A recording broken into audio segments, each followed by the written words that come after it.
ہے اور میری ٹائم کوآپریشن کا فیلڈ ہے، بلو اکانومی اور رینیویبل انرجی کا فیلڈ. یہ 3 فیلڈز تھے جو میں نے اقتصادی ڈومین میں، اور اس کے علاوہ تعلیم کا شعبہ جو کسی نہ کسی طرح اسی سے منسلک ہو جاتا ہے. تو یہ 4 میرے جو ہیں یہ فوکس ایریاز تھے، اور ان میں میرے اہداف تھے کہ میں کوئی نہ کوئی ٹینجیبل اچیو کروں. تو اسی لحاظ سے پھر میں نے ادھر اپنی ایک اسٹریٹجی بنائی، ورک اسٹریٹجی، تو آپ کے سامنے ہے کہ اللہ تعالیٰ نے کامیابیاں بھی عطا کی. آپ کا کیسا تجربہ رہا ہے؟ ایک پاکستان ایک کنٹری ہے جہاں پہ 50 تک ٹیمپریچر ہوتا ہے، اس کے بعد پھر یہاں پہ ناروے، اور اس کے بعد آئس لینڈ، ایک بڑا شدت والا جو موسم ہے یہاں پہ. ایڈجسٹمنٹ میں آپ کو کتنا ٹائم لگا؟ کیا آپ کو چیلنجز کا سامنا آیا ان چیزوں کے لیے؟ جی، اس میں یہ بڑا انٹرسٹنگ بات ہے کہ یہاں کی جو موسم کی شدت ہے، اور جو یہاں کے بارے میں ایک اسٹیریوٹائپ مشہور ہے کہ 6 مہینے دن 6 مہینے رات. اور میرا ناروے کا پہلے تجربہ نہیں تھا، اگرچہ آپ کو سروس کے دوران مختلف جگہوں پہ جانے کا اتفاق رہتا ہے، اور آپ پوسٹنگ سے پہلے بھی کئی جگہوں پہ گئے ہوتے ہیں، تو ایک فیملیئرٹی ہوتی ہے. ناروے کا میں نے جو ہے پہلے اتفاق نہیں تھا، تو ادھر آنے سے پہلے مجھے بہت ڈرایا کیا کہ بہت سردی ہوگی اور ایسے آپ کو اندھیرا ہی ملے گا. لیکن اب کی تو بار تو پتہ لگ گیا کہ گرمی بھی یہ بہت ہوتی ہے. اور لوگ بھی ذرا ریزرو ہوں گے، اور ناروے بہت لیکن خوبصورت ہے. تو میں نے ادھر آ کے جو ہے پہلی 3 چیزوں کو تو بالکل غلط پایا. مجھے سردی جو ہے وہ ٹالریبل لگی. گھروں کے اندر تو ٹیکنالوجی کے ساتھ آنےسٹلی پتہ ہی نہیں چلتا، باہر نکلے تو آئی تھنک نارویجین نے بڑا صحیح اس بات حقیقت کو پا لیا ہے کہ there is no bad weather, it is all bad clothing. تو آپ کلودنگ صحیح کر لیں تو آپ کو سردی کچھ نہیں کہتی. اچھا، جو ہے روشنی کا معاملہ، تو وہ بھی ساؤتھ میں ہونے کی وجہ سے آپ کو مسئلہ نہیں ہے. لوگ اتنے اچھے ہیں کہ وہ ویسے بھی ان کی وارمس جو ہے وہ اس سردی کو کل کرنے میں زیادہ وہ معاون ہو جاتی ہے. تو مجھے یہاں کا جو ایکسپیرینس ہے فزیکلی تو ایسے تھا. ورک وائز جو ہے وہ یہاں پہ ہوسٹ اتھارٹیز بڑی ویلکمنگ تھیں، اور یہاں پہ جو ایک ہمارے 50 سال سے زیادہ مقیم جو ملٹی جنریشنل ڈائسپورا ہے، جو یہاں پہ مختلف شعبہ جات میں بڑی اچھی جگہوں پہ ویل پلیسڈ ہیں. اور فورتھ جنریشن سٹارٹ ہو چکی ہے یہاں پہ. ایگزیکٹلی، تو ان کی وجہ سے ایک آلریڈی ایسا انفراسٹرکچر مجھے ملا کہ مجھے جو ہے ادھر یہ احساس نہیں ہوا کہ میں پہلی دفعہ آئی ہوں. اچھا میڈم، آپ نے جو ٹارگیٹس اپنے یہاں رکھے تھے جن میں آپ نے پاکستان کو اس لسٹ سے نکالا، اس کے بعد ایجوکیشنل اور میری ٹائم والی جو آپ کے ٹارگیٹس تھے، آپ نے ان پہ کافی حد تک آپ نے اچیومنٹ کی. اس میں آپ کو کن کن چیلنجز کا سامنا آیا، اور آپ نے کیسے وہ ان چیلنجز کو جو ہے وہ آپ نے فیس کیا؟ جی سنیل، اس میں لسٹ سے جیسے آپ نے دیکھا، اس کو میں تھوڑا سا ایلیبوریٹ کروں گی کہ اس کی جو ہے وہ پاکستان کو سیکیورٹی لسٹ میں جو شامل کیا گیا ہوا تھا، اس کے ہمارے اوپر بڑے چیلنجز جو ہیں وہ اس طرح سے آ رہے تھے کہ اس کی جو ملٹیپل امپلیکیشنز تھیں وہ ہمارے اسٹوڈنٹس کے لیے تھیں. ان کو یونیورسٹیز میں، ہائر ایجوکیشن میں، ڈفرینٹ جو ہیں فیلڈس، ان میں ایڈمیشن میں انسیٹ وے میں ایک سامنا آ رہا تھا، رکاوٹ آ رہی تھی. اسی طرح ایون جابس پہ بھی لوگوں کو رکاوٹ آ رہی تھی. تو یہ جب ہماری but host authorities listen to our concerns and they then addressed it, and finally when our name was removed, تو اگلے سال بھی ہم کمپلیسنٹ نہیں رہے. تو 24 میں ہمارا نام نکلا، اور اب آپ کو یہ جان کے خوشی ہوگی کہ 25 کی لسٹ میں بھی ہمارا نام نہیں ہے. تو یہ 2 سال کا جو عرصہ ہے، اس میں ایک چیلنج یہ تھا کہ اگرچہ ہمارا نام لسٹ سے نکل گیا، لیکن جو ایجوکیشنل انسٹیٹیوٹس تھے یا اس طرح سے ایسی جو ادارے تھے جہاں پہ پاکستانی امپلائمنٹ کے خواہش مند تھے، لیکن ان کے ہاں یہ جیسے انفارمیشن کا ٹرکل ڈاؤن ہونا اور ان کا یہ ایک پاکستان کے بارے میں خیال کہ یہ سیکیورٹی تھریٹ ہو سکتے ہیں، اس کو بھی ٹائم لگا ہمیں تھوڑا سا ڈسپیل کرنے میں، لیکن اب اللہ کا شکر ہے یہ انفارمیشن وائڈ اسپریڈ ہے، اسٹل کسی نہ کسی جگہ پہ یہ موجود ہے، but we are working with them. I T کے فیلڈ میں جہاں پہ بات ہے اس میں تو آپ سمجھیں بالکل گراؤنڈ بریکنگ کرنی پڑی، کیونکہ میں نے ایون جب اپنی سائٹ پہ انڈسٹری کو، آئی ٹی انڈسٹری کو کانٹیکٹ کیا کہ ڈیجیٹلائزیشن کا دور ہے اور یہاں پہ ناروے میں بڑا ایک ڈرائیو ہے ڈیجیٹلائزیشن ڈرائیو، اور اس میں جو ہمارا آئی ٹی پوٹینشیل ہے ہم الائن کر سکتے ہیں ان کے ساتھ، تو ہماری انڈسٹری جو ہے وہ بہت سلیکن ویلی اورینٹیڈ ہے، تو ان کو اسکینڈینیویا میں اس طرح سے پل کر کے بھی مجھے جیسے لانا پڑا۔ تو یہاں پہ آسلو انوویشن ویک ہو رہا تھا، اس سے پہلے بھی یہاں پہ ڈفرینٹ اسٹارٹ اپ موڈس جو تھے، ماشاء آہستہ اللہ، آہستہ ان کافی کو گو کافی راؤ سے کیا۔ گئے ہیں یہاں پہ۔ جی، تو وہ 2023 میں آپ کو یاد ہوگا ہم نے فار دی فرسٹ ٹائم اپنی ایمبیسی میں ایک B to B networking event جو ہے وہ آرگنائز کیا،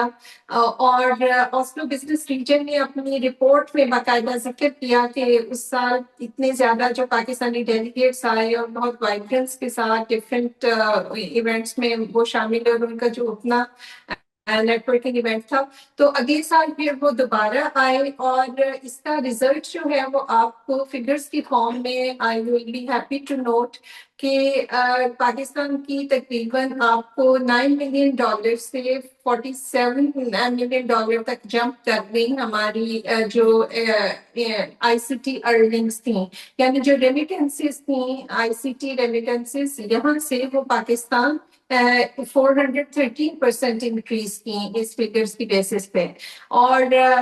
اس طرح جو ناروے پاکستان کا 10th لارجسٹ ریمیٹنس سورس تھا آئی سی ٹی کی فیلڈ میں، وہ 8th لارجسٹ سورس بن گیا، تو یہ ایک بہت ہی انکریجنگ فگرس ہیں۔ اسی طرح ایجوکیشن کے ڈومین میں آپ کو پھر یہ جان کر خوشی ہوگی کہ پاکستان کے ساتھ ساؤتھ ساؤتھ کولیبوریشن کے فریم ورک کے انڈر ناروے سن 2022 سے 26 تک ہمیں جو ایجوکیشنل سپورٹ فراہم کر رہا تھا، نورڈ کے جو پروگرام ہے نور پارٹ، وہ تو جاری ہی تھی، ابھی جاری ہے، جس کے تحت این ٹی این یو کا جو پبلک کیمپس ہے وہ آئی بی اے سیکٹر کے ساتھ پاکستان میں ہمیں یہ curriculum development in computer sciences اس میں سپورٹ کر رہا ہے۔ اس کے علاوہ برڈن یونیورسٹی جو ہے وہ لمس کے ساتھ اور certain other public health institutes کے ساتھ اس میں پبلک ہیلتھ میں وہ کر رہے ہیں ایجوکیشنل اسسٹنس فراہم، لیکن اس کے علاوہ ریسنٹلی جو ہے وہ ایک اور ڈیولپمنٹ ہوئی ہے جو پاکستانیوں کے لیے خوش آئند ہے کہ نارویجن گورنمنٹ نے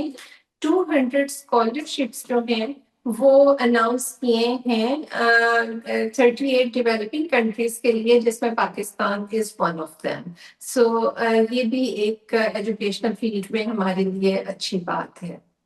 میم ایجوکیشن کے حوالے سے بات ہو رہی ہے تو یہ کوشچن ہے کہ 2022 میں یعنی 2022 میں انٹرنیشنل اسٹوڈنٹس جو ہے کافی تعداد پاکستان سے آتی تھی جنہیں فری ایجوکیشن ملتی تھی یہاں پہ، اس کے بعد یہاں پہ فیسیں جو ہے کافی تعداد میں لگا دی گئی ہیں، لیکن آپ دوسری طرف بتا رہی ہیں کہ اسکالرشپس بھی ہیں، لیکن وہ ایک بڑا لمبا ایک لینتھی پروسیجر ہے، لیکن جو وہ اپرچونٹی تھی انٹرنیشنل اسٹوڈنٹس کی فری آف کاسٹ ایجوکیشن کی وہ ختم ہو گئی ہے۔ کیا اس حوالے سے کوئی آپ نے نارویجین گورنمنٹ سے یا ان کی منسٹری آف ایجوکیشن سے کبھی کوئی بات کی ہے؟ جی سر، اس بات کو ہم نے ٹیک اپ تو کیا، بالکل میری ڈفرینٹ یونیورسٹی ڈائریکٹر سے بھی جب بات ہوئی تو انفیکٹ جو یونیورسٹیز ہیں وہ دے دمسیلوز وانٹ کہ فیس نہ ہو، کیونکہ ان کو اپنے انٹرنیشنل انٹیک میں واضح کمی محسوس ہوئی ہے۔ بالکل اس ان کی کے بنتی اسٹیٹسٹکس ہوئی کے ہے۔ مطابق تو شاید انٹرنیشنل انٹیک 90% تک کم ہوا ہے، لیکن جہاں تک پاکستانی اسٹوڈینٹس کی بات ہے اس میں میں آپ کو تھوڑا سا واضح کر دوں کہ پاکستان میں سے اسٹوڈینٹس نارملی آپ کو پتا ہے انگلش بیکاز اینگلو فونک اس کی وجہ سے وہ جاتے ہیں نارملی امریکہ، کینیڈا، آسٹریلیا، انگلینڈ. تو ناروے میں یہ نہیں کہ نہیں آ رہے تھے. Obviously, free education was an incentive. NTNU میں فار ایگزامپل 2023 کے اینڈ تک جو پرانے انرول ہوئے تھے ہمارے اسٹوڈینٹس کی جو تعداد تھی وہ اس وقت 95 تھی، اور 34 تقریباً پی ایچ ڈی اسٹوڈینٹس تھے. اور اوور آل ناروے میں تمام ادر یونیورسٹیز میں انکلوڈنگ NTNU ہمارے تقریباً 900 اسٹوڈینٹس جو تھے وہ انرولڈ تھے. تو اس میں اب ان کی فیس ختم ہونے کے بعد جو ہے وہ جیسے میں نے کہا کہ پہلے ہی ہمارے اسٹوڈینٹس کا چونکہ زیادہ رجحان ایسے ممالک میں ہوتا ہے جہاں فیس ان کو دے کے پڑھنا پڑتا ہے، تو ادھر فیس کی انسیڈنٹس کے بعد ان کے لیے کوئی یہ ایسے اتنا یعنی ایک بالکل نیو فینومینا نہیں تھا فیس دینے کے امر سے. وہ باقی جگہوں پہ تو آشنا ہوتے ہی ہیں، لیکن یہاں پہ جو فیس ہے اس کی چونکہ یونیورسٹیز خود بھی اس بات کے حق میں نہیں تھی، لیکن چونکہ بہرحال یہاں کی گورنمنٹ کا فیصلہ ہے، جو یہاں کی گورنمنٹ کا فیصلہ ہوتا ہے اس کو تو ریسپیکٹ کرنا پڑتا ہے بیکاز جو ان کی انٹرنل پالیسی ہے. And if we can go by it, that's good. If we can't go by it, obviously, then students can look for other destinations. تو اس لیے یہاں پہ ہم جو ہے ایمبیسی آپ کا سوال تھا کہ ہم نے کیا جو ہے ہم نے اپنی ریزرویشنس تو ضرور کنوے کی ہیں، لیکن by end of the day this will be a decision by the Norwegian government. اور اسی کو آف سیٹ کرنے کے لیے انہوں نے اسکالرشپس جو ہیں، میں نے آپ کو بتایا کہ 200 اسکالرشپس جو ہیں وہ ان کا اعلان کیا ہے، تو انہوں نے پاکستان کو اس میں شامل رکھا ہے. تو یہ آپ کے بات کا سوال کا جواب بالکل، ہے. ہمارے جو پاکستانی اسٹوڈینٹس ہیں وہ دیکھ سکتے ہیں نارویجین کی جو ایجوکیشنل کی یونیورسٹیز کی ویب سائٹ ہے، وہاں پہ اسکالرشپس اویلیبل ہوں گی. میڈم اسی حوالے سے ایک ریلیٹڈ ایک کوشچن ہے کہ پاکستانی میں آپ کو انٹرپٹ کر دوں، اگر پاکستانی اسٹوڈینٹس اس پروگرام کے توسط سے دیکھنا چاہیں تو پھر میں ایڈوائز کروں گی کہ نورسٹرپ NORSTRIP نورسٹرپ پروگرام کی ویب سائٹ کو وہ دیکھیں تو ان کو بالکل واضح انفارمیشن ملے گی کہ کن یونیورسٹیز میں انگلش لینگویج میں جو پروگرام ہے اور کون کون سی فیلڈس کے پروگرامس ہیں جن کو وہ اویل کر سکتے ہیں انڈر دس اسکالرشپس کی. اسی سے ریلیٹڈ کوشچن تو بہت سارے ہیں، لیکن اسی سے ریلیٹڈ کوشچنز ہیں کہ پاکستانی اس ٹائم میں جو سب سے زیادہ سکلز ورکر ہیں، جو پڑھی لکھی جو کمیونٹی ہے، وہ ایک بڑی تعداد جو یہاں پہ ہے فارماسسٹ کی ہے. آپ کے علم میں ہوگا کہ میرے خیال میں کہ 70% یہاں پہ جو فارماسسٹ ہیں وہ پاکستان سے ہیں. جی لیکن جی. ان کا جو ان کی ریکوائرمنٹس ہوتی ہیں وہ پوری ہوتی ہیں 2 سال 2.5 سال میں. تب تک ان کا لائسنس ایکسپائر ہو جاتا ہے، ان کا ویزا رینیول نہیں ہوتا، ان کا کافی لمبا پروسیس ہے، لینتھی پروسیس ہے. دوسری طرف جو پاکستان میں نئے لوگ بیٹھے ہوئے ہیں ان کو ویزے مل جاتے ہیں، ان کے رینیو نہیں ہوتے ہیں. ان میں سے کئی لوگوں کو واپس جانے کا کہہ دیا جاتا ہے، اور کئی لوگ واپس بھی چلے گئے ہیں 2-3 سال محنت کرنے کے بعد، ایگزام کلیئر کرنے کے بعد وہ پھر واپس جانا پڑا. یہ ایک ناانصافی نہیں ہے ان لوگوں کے ساتھ جو یہاں پہ موجود ہیں، اپنے بچے لے کے آئے ہوئے ہیں اور ایک پورا ٹائم سپین گزار چکے ہیں. یہ ایک تھوڑا سا اس بارے میں کافی لوگوں کی ریزرویشنز ہیں، اس سوال بھی ہیں فارمیسیز کے کہ اس حوالے سے ایمبیسی آف پاکستان نے کبھی جو ان کا ہیلتھ سے ڈائریکٹریٹ ہے کبھی ان سے کوئی نیگوسیشن کی ہے اس بارے میں؟ جی زنیر، بڑا اچھا ایشو آپ نے ابھارا اس گفتگو میں. اس میں اس طرح ہے کہ جو ایمبیسی کے علم میں ایشو ہے وہ زیادہ جو نئے فارماسسٹ جو پاکستان سے آنا چاہ رہے تھے ان کے حوالے سے جو ایک ایشو ہے ہمارے علم میں ہے. جو یہاں پہ موجود ہیں ان کا جو پرفارم کر رہے ہیں، جو یہاں کی ریکوائرمنٹس کو فلفل کر پا رہے ہیں، ان کو تو میرے علم کے مطابق یہاں پہ پھر پرمٹس بھی مل رہے ہیں. میں آنے سن گئی تھی اور وہاں پہ آئی تھنک ایک بہت بڑی تعداد میں فارماسسٹ کمیونٹی موجود ہے. تو ان کی ریکوائرمنٹس نو ڈاؤٹ ریگرس ہیں. ایکویولنس میں جب پاکستانی فارماسسٹ ڈگری کے ساتھ آتے ہیں لیکن ادھر ان کو certain level of credit hours complete کرنا پڑتا ہے، اور تھوڑا سا جو ان کی ریکوائرمنٹس کو میٹ کریں تبھی ان کو فردر ورک پرمٹ ملتا ہے۔ آپ نے جو کہا کہ اس کے ملنے میں تھوڑا ڈیلے ہو جاتا ہے، یہ بالکل بات جو ہے وہ سمجھنے میں آتی ہے، کیونکہ ہم نے جب ہیلتھ ڈپارٹمنٹ سے اس کو ٹیک اپ کیا تو دے ایڈمیٹڈ کہ ان کے پاس ورک فورس جو ہے اس کی نسبت اپلیکینٹس کا نمبر اتنا زیادہ ہوتا ہے کہ وہ بیک لاگ آ جاتا ہے، بٹ دے پرومس ٹو اس کہ وہ اس کو جو ہے وہ انشاءاللہ تعالیٰ جلدی کریں گے۔ جہاں تک ایشو تھا نئے اسٹوڈینٹس کے، اس میں بالکل آپ کے علم میں ہے کہ وہ کچھ ان اسٹوڈینٹس کو یہاں کی ریکوائرمنٹ کو میٹ کرنے میں کچھ سرٹن ادر لیگل ریکوائرمنٹس کو وہ صحیح میٹ نہیں کر پائے، اور ہیلتھ جو ان کے اکوموڈیشن کانٹریکٹس تھے اس میں کچھ ایشو آیا جی ان کو، تو وہ اس میں جو ہے ہم نے ان اسٹوڈینٹس کو ہیلپ کی کہ کس طرح وہ اپیل پروسیس میں جا سکتے ہیں، کوئی فری لیگل ایڈوائس تھی، اور ان کی جو ہے اپیلس جو انہوں نے دائر کی وہ ہم نے یہاں کے میڈیا ڈپارٹمنٹ کو بار بار میٹنگز کر کے تو ان سے ریکویسٹ کی کہ ان کو جلدی جو ہے ڈسپوز آف کریں، تاکہ یہ اسٹوڈینٹس جو ہیں یہ اپنے فیوچر کے بارے میں ٹائملی فردر جی میڈم، ڈیسائڈ کر سکیں۔ آج میں اس پروگرام کے توسط سے آپ کو ایک ایشو یہ اجاگر کروں گا کہ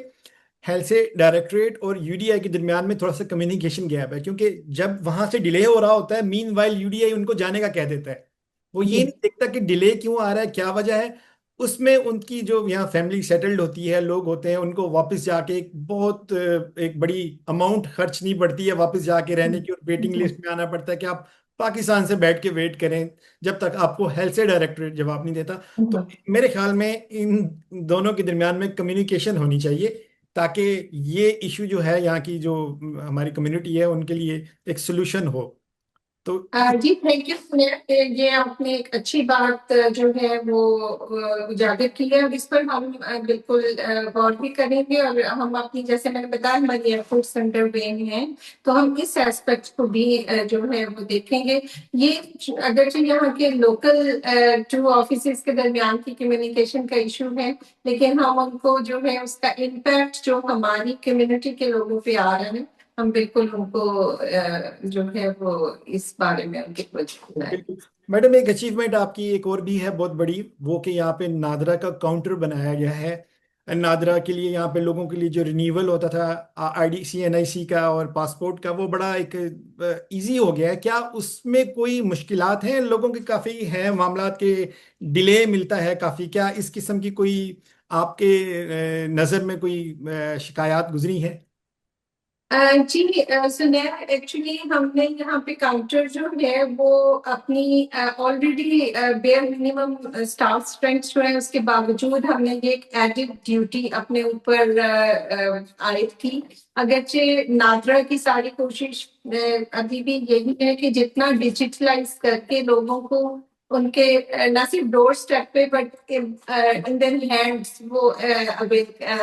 کر سکیں تاکہ لوگ یہ سروس، تو اس میں لوگوں کو ایون کانسلیٹ یا ایمبیسیز میں آنے کی ضرورت بھی نہ رہے۔ لیکن چونکہ اس طرح کی ایپس میں ابھی ایشوز آ رہے تھے اور لوگوں کو ہمیں ہی رابطہ کرنا پڑ رہا تھا اور ہمیں پھر ناگرا سے، تو اس کے لیے ہم نے کہا ہم ادھر کاؤنٹر بالکل اسٹیبلش کرتے ہیں۔ تو یہ کاؤنٹر لوگوں کو ہیلپ کر رہا ہے، نہ صرف ناروے کے بلکہ اسکینڈینیویا کے۔ اس میں اب یہ ہے کہ آن لائن اپوائنٹمنٹ کا ہم نے سسٹم اس لیے دیا ہے کہ لوگوں کا وقت نہ ضائع ہو، کہ وہ بجائے اس کے کہ صبح سے ونڈو پہ آ کے بیٹھیں، ان کو اپنے ٹائم سلاٹ کا پتہ ہو اور وہ اسی پہ آئیں۔ لیکن چونکہ یہ ایک آن لائن سسٹم ہے جس میں ڈیٹا لوگوں سے لے کے انٹر کر کے اس کو ایکسپورٹ کرنا ہوتا ہے پاکستان، تو اس میں کبھی پورٹل جو ہے اس کی سلو سروس کی وجہ سے یا ڈیٹا کی جو ایکوریٹ پروویژن ہے وہ ایپلیکینٹ کے آن پہ کہ وہ اکثر ہمارے آپریٹر کے سامنے بیٹھ کے ادھر ادھر فون کر کے پتہ کر رہے ہوتے ہیں، اچھا ہمارا پتہ کون سا ہے، ہمارے فلاں ریلیٹیو کا نام کیا ہے۔ وہ ایک ایک ایپلیکینٹ پہ اتنا ٹائم لگ جاتا ہے کہ ہم نے پھر اس کے لیے تاکہ دوسرے کسی اور ایپلیکینٹ کا وقت نہ ضائع، ہم نے ایک دن میں